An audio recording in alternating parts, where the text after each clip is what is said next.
আসলে সামা মাহফিলগুলো এগুলো আল্লাহর ওলিদের বুজুর্গানে দিনের খাস মাহফিল। এগুলো বুজুর্গানে দিনের খাস মাহফিল, যেগুলো খানকার মধ্যে সীমাবদ্ধ থাকে। তারপরও ভাইদের ভালোবাসা এখানে করতেছেন, তো অবশ্যই সামার মাহফিলে আমাদেরকে আদব রক্ষা করে বসতে হবে। সামার মাহফিলে অজু ছাড়া কেউ থাকবেন না। কেউ অজু না থাকলে অজু করে সামার মাহফিলে বসবেন, এবং কোনো ধরনের বিশৃঙ্খলা করা যাবে না। এটা হচ্ছে সামার মাহফিলের আদব। আর যদি আমরা সামার মাহফিলে বিশৃঙ্খলা করি, তাহলে ডিজে পার্টি ব্যান্ড পার্টির সাথে সামার মাহফিলের আর কোনো পার্থক্য রইল না।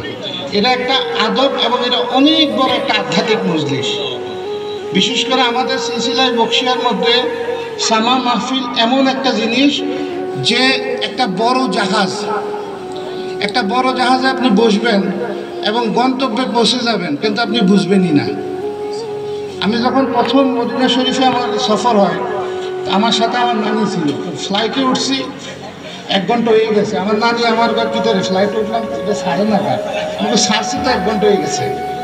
যেরকম বড় কোনো বিমানে বসলে বুঝেই যায় না এটা কি যাইতেছে, মনে হবে যে আমরা জায়গায় বসে আছি, কিন্তু গন্তব্যে পৌঁছে যায়। সামার মাহফিল হচ্ছে ওই ধরনের মতো, যে মজলিসে থাকলে আপনি আল্লাহর এত নিকটে চলে যাবেন, আপনার মোকাম এত উদ্দে পৌঁছে যাবে, কিন্তু আপনি নিজেই তা উপলব্ধি করতে পারবেন না। আল্লাহ রাব্বুল আলামিন আমাদের সকলকে সামার আদব রক্ষা করে মাহফিলে সামা শ্রবণ করার তৌফিক দান করুক। আমার জন্য সবাই দোয়া করবেন, আমিও দোয়া করি মালিক আমাদেরকে এক এবং নেক রাখুক। আমিন। আসসালামু আলাইকুম।